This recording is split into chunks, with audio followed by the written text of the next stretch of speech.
Se rapprocher de soi n'est jamais un échec, mais toujours une victoire.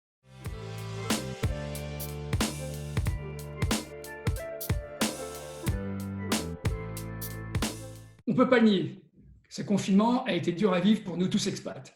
Que l'on vive seul ou avec notre petite famille, être confiné loin de la France a décuplé notre sentiment d'isolement et nous a montré notre vraie condition d'expat. Alors maintenant que le déconfinement se profile à l'horizon, ou qu'il soit d'actualité, qu'est-ce qu'on fait?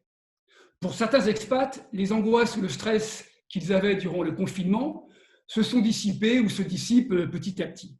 Pour d'autres, cette angoisse, ce sentiment d'isolement, voire d'auto-abandon, s'est transformé en un questionnement tout aussi déstabilisant et douloureux. Ai-je fait le tour de ma vie d'expat?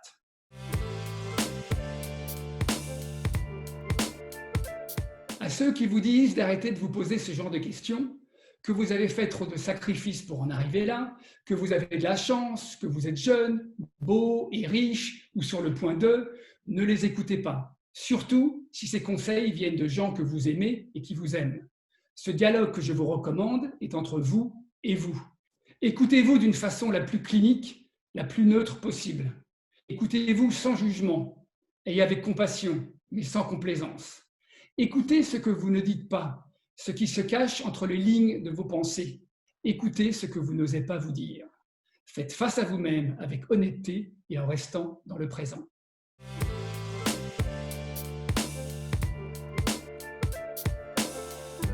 Je ne doute pas que les contacts avec votre famille ou vos amis ont été nombreux ces 2 derniers mois et beaucoup plus que d'habitude. Analysez-les. Ont-ils été plus forts en émotions, moins forts, pareil? Avez-vous redécouvert en vous des sentiments que vous pensiez avoir perdus? Ces contacts vous ont-ils aidé à ne pas broyer du noir? Oui, non, pas du tout. Repensez aussi aux liens que vous avez tissés lors du confinement avec des expats ou des locaux qui vivent autour de vous ou qui travaillent avec vous, que vous connaissiez déjà ou que vous vouliez mieux connaître. Jugez l'importance et la sincérité de ces liens qui se sont créés ou qui étaient en train de se créer. Est-ce que ceux-ci correspondent à vos standards?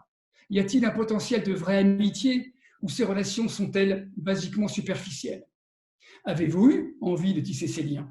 Et dans la négative, pourquoi n'en avez-vous pas eu envie?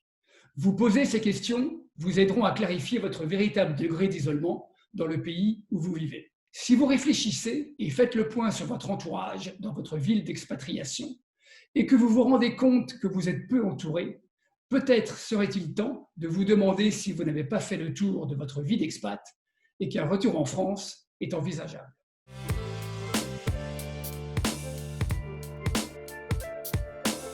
Si vous pensez que le confinement chez vous aurait été plus facile à vivre ailleurs, en France, avec votre famille ou encore proche de vos amis de toujours, cela ne veut-il pas dire que chez vous n'est pas vraiment chez vous, que la ville ou le pays d'accueil où vous vivez n'est pas vraiment là où vous voulez vivre? Quelles sont les raisons qui m'ont poussé à quitter la France? Est-ce que ces raisons sont encore valables aujourd'hui?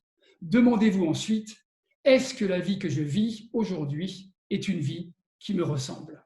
Si après ce dialogue interne, vous ne savez pas à quoi ressemble une vie qui vous ressemble, ne paniquez pas, c'est OK.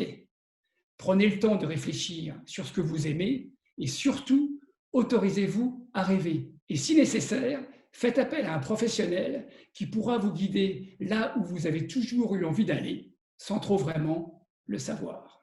Cas numéro 2, vous savez ou avez une bonne idée à quoi ressemble une vie qui vous ressemble. Alors, un seul mot, un seul conseil. Respirez un bon coup et sautez.